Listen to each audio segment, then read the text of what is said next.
How's it going, everyone? Mr. B back tonight. I hope you're all well. I'm back with a video, thread response to Metal Mickey for his 90s death metal using only 10 albums. So basically showing someone who was a complete noob to death metal.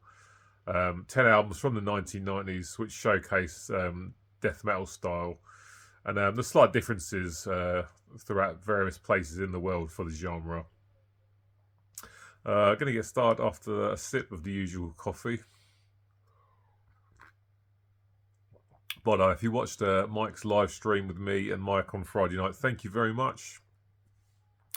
And also went to the Underworld last night in London to see Blaze Bailey and bumped into Grant from G-Rock and had a chat with him for a while on a beer. So it was good to see him.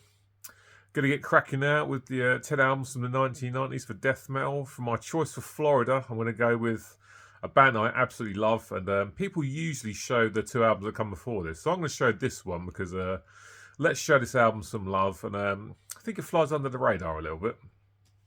So for Florida, I'm going to go with Deicide. And this is Once Upon the Cross from 1995.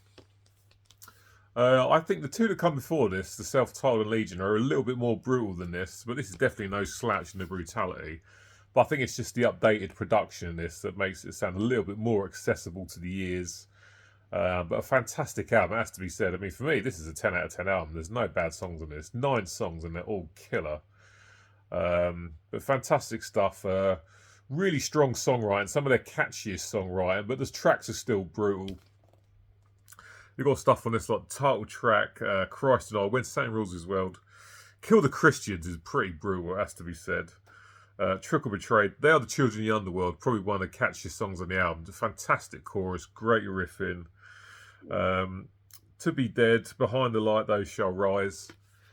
Excellent stuff from these guys. Glenn Benton's demonic vocals are always brilliant.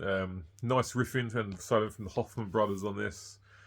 And of course Steve Asheim's drumming is fantastic, just absolutely superb. So that's my choice for the Florida region of the United States for Deicide, Once Upon the Cross from 1995. An excellent, underrated album, I should say. For New York, I'm going to go with Immolation. This is their Dawn of Possession debut from 1991. Great album from these guys. For me, the New York sound is quite murky compared to the Florida sound of death metal. Doesn't sound quite so polished. Well, certainly not on this album anyway. Again, this is an album full of great riffs, some really brutal, low, guttural vocals that are superb. Into Everlasting Fire, the first track is excellent. Dawn of Possession, title track, superb. Those Left Behind, Fallen Disease, title track, last song, Immolation. Great stuff from these guys. So yeah, for the New York pick, I'm going with Immolation. I was going to go with Cannibal Corpse, but maybe a bit of an obvious choice, so I decided to go for something else. So that's my choice for New York, Immolation. Sticking with the United States, going to go to South Carolina now. And this is Nile, and Amongst the Catacombs of the Nephren Car, I think is how you pronounce it. Doesn't matter if I haven't pronounced it correctly, to be honest. Excellent death metal from these guys. These guys are a bit of a shot in the arm for death metal in the late 90s for me. Carl Sanders, very much into his Egyptology, and you get it through all of Nile's music. There's some Egyptian kind of instruments thrown in here and there. And definitely gives the album a different flavour from what else was going on in death metal, and kind of sets them apart from the crowd for me, to be honest. But Nile's debut from '98 is an absolutely fantastic album. I absolutely love these guys. For me, they went on to do better stuff, but this is still a stunning debut and definitely worthy of being mentioned on this list as far as I'm concerned. Nile from 1998 is an excellent debut and a good sort of showcase of a different kind of death metal. Now, for the Canadian choice, when I watched Mike's video, when I was thinking about what I would show, he actually showed the exact same album that I was going to show. So I've gone with something else. It's the same band. But it's Cryptopsy, and this is Blasphemy Made Flesh, their debut from 1994. So I was going to show None So Vile, but I'm showing this one instead because I don't want to show the same things as Mike. Excellent technical death metal from these guys. I mean, very technical, very brutal, excellent album. The drumming from Flo, I think it's Mournier, his surname. It's absolutely phenomenal. The guy is just a musician of the highest caliber, and to be honest, they all are. The riffs on this are really, really good. Time changes left, right, and centre. Brutal death metal. Excellent, real deep guttural vocals from Lord Worm. Great stuff, and I had to pick these guys for my Canadian choice. A band that absolutely floors you with their technical musicianship. Absolutely punishing stuff, this from Cryptopsy.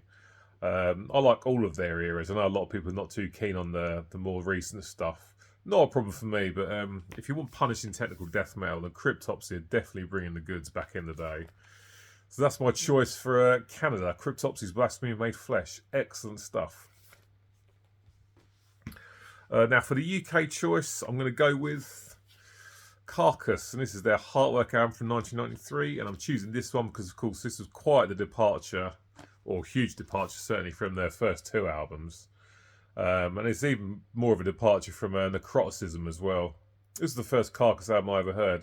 I get it why old school fans were not so keen on this more melodic approach, but I absolutely love it. Huge album for me. Yeah, the year I discovered death metal, 1993. Obviously, melodic death metal, very different to what they've done before. Superb tracks on this, like title track, No Love Lost is great as well. This Mortal Coil, Death Certificate, Buried Dreams, etc. They definitely went in a more different style. A band that changed things up, and for me, probably one of the first, if not the first, melodic death metal album. Maybe not out there, but certainly the first melodic death metal album I heard. And Carcass's Heartwork from 1993. Is fantastic. Again, when I was watching Mike's video, I was thinking I would choose Necroticism for Carcass, but of course he showed it in his video, so I decided to show something else. But fantastic stuff from Carcass. Sweden now, and again, this is the first album I heard from these guys. Entombed's Wolverine Blues, absolutely love this. I know a lot of people would go for Left Hand Path or Clandestine, and I get that. But I'm going for this because it's obviously more of a change in style from the strap death metal they were doing before. This is the start of the death and roll thing, and I absolutely love it. No double bass drums on this album at all. Nick A. Anderson's drumming is very much standard kind of rock drumming, but you've still got the really heavy riffs here. The excellent HM2 buzzsaw guitar sound, of course, the fantastic vocals of the late LG Petrov. Much missed. Such a shame about him passing away at such a young age as well. But yeah, Entombed changing it up and doing something different. And Wolverine Blues is a fantastic album. I love this album. It's brilliant. First track, I Am Master's great. Title track, superb. It's only about 2.5 minutes long, but it's brilliant. Excellent guitar riff in it. Full of Hell's a great track. Hollow Man, love LG's vocals on that. Heaven's Dying, the last track out of hand, is excellent. A different style for Entombed from the two albums that come before it, so this is why I'm picking this one, because it shows a slightly different side of death metal. Entombed's Wolverine Blues, superb stuff. I absolutely love this. So that's my choice for Sweden with regards to the death metal in the 1990s. Up next, I'm going back over to the United States. I'm going to go for 6 Feet Under and their Haunted album. This is kind of a merging together of the New York style and the Floridian style. Because, of course, you got Chris Barnes here, who was fresh out of Cannibal Corpse, and Alan West from Obituary before he left the band. No, he's still in the band at the point, actually, yeah. Great stuff from these guys. This is my favourite of theirs, actually. I've not heard the whole discography, but this is my favourite. I'm picking this because this is, for me anyway, one of the first sort of death metal albums I heard where it was like the groove was starting to come into it, and it wasn't just about playing really, really fast all the time.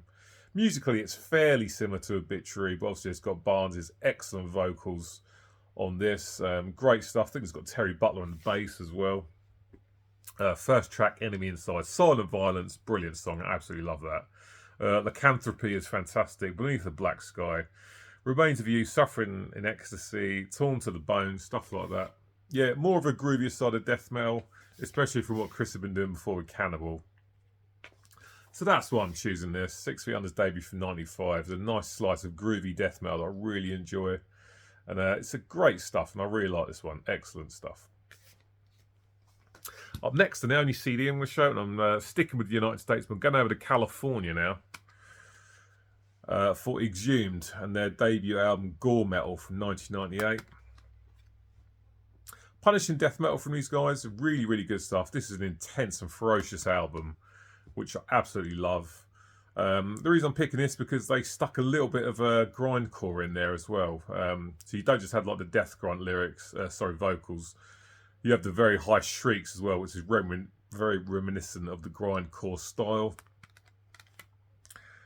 Great stuff in this, like Necromaniac, Open the Abscess, Limb from Limb, Blazing Corpse, and a nice cover of Sodom, Sodomy and Lust at the end as well.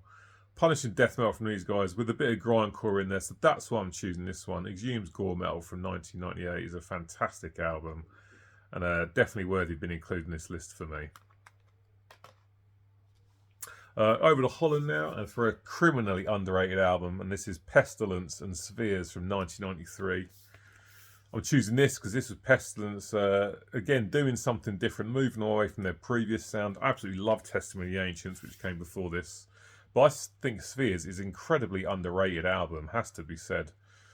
Doesn't get anywhere near the love that it should. People don't really show it or talk about it, and I honestly don't understand why, because it's phenomenal.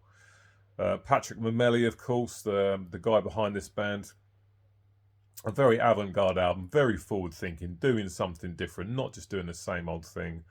You've got the guitar synths that come in here, which I think put off a lot of fans. Not me, obviously. I love this. Great guitar work on this. Drums are fantastic. Some excellent songs as well. Mind Reflections, Multiple Beings, and The Level of Perception. Those first three songs are fantastic. There's other great stuff on here. The title track, Spheres, is fantastic. Yeah, it's just a great album. Full of loads of great riffs.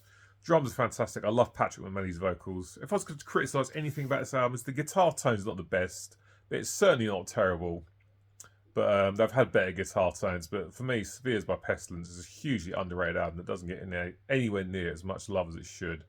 And it was forward-thinking, ahead of its time, avant-garde, and that's why it's on this list, because for me it's a fantastic album and very good at representing a change in 90s death metal from these guys. So that's Spheres by Pestilence. From Holland, obviously. And the last one I'm going to show is I'm coming back to the UK, and for me a band that doesn't get shown enough in the VC, and a very, very good band. They just split up for a while, but they've been back a few years now. Fantastic band. Very forward thinking, not doing the same thing over and over again. And this album just about qualifies for this list because this was released in December 28th, 1999. And what I'm going to go with is Akikoki, or Akikoki. I'm never sure how you pronounce it. And this is Rape of the Bastard Nazarene from 1999. I mean, these guys aren't sort of down as strictly death metal. For me, this is a death metal album, but they've definitely got some black metal in there as well. And they're quite progressive as some of their albums have gone on, has to be said. But for me, this is more of a straight up death metal album. Really, really low guttural vocals from Jason Mendonca. And the drumming from David Gray is fantastic. He does an amazing job on this album. They all do. They're all great musicians. An excellent album, just about making it into the list, of course, just released before the 2000. Great stuff on here. Hell is a fantastic song. I'm not going to pronounce this correctly, I know it already, but Margaret and Gretchen is another great track. And there's other brilliant stuff on this. Yeah, these guys don't get enough love in VC as far as I'm concerned. But a fantastic band. If you're into heavy stuff, as you say, and you're not familiar with these for some reason, they're definitely worth checking out. They've got a very strong discography. They've never put out a bad album. But yeah, Akikoki's Rape of the Bastard Nazarene from 1999 is an excellent slice of UK death metal. And that's why I'm putting it on this list. Excellent stuff from these guys. Absolutely love it. So there we go. That's my 10 albums for me. Showcase 90s death metal and the slightly different styles and that go throughout the decade. Right guys, that's it for today's video. Cheers for watching. Thank you very much, as always. Get in the comments section, as usual, and let me know what you think about these albums. Before I shoot off, I'm going to do a quick channel shout out for Attack from Down Under. Now, this is a guy called Keith. He's very new to the VC. He sent me in a question for my Q&A video last week. And he's only got 3 videos out and he's only on 10 subscribers. I watched his first video and he showed some Led Zeppelin, some Van Halen, some Metallica. So he's definitely showing stuff that I like. And the guy needs more subscribers. So let's bump up his subscriptions up. So we'll leave a link to Keith's channel in the description box below this video. So head on over there. Watch his videos, subscribe to his channel. Let's show him some support and getting some more subscribers. I'll be back with you soon. So until then, cheers, take care, and I'll see you later.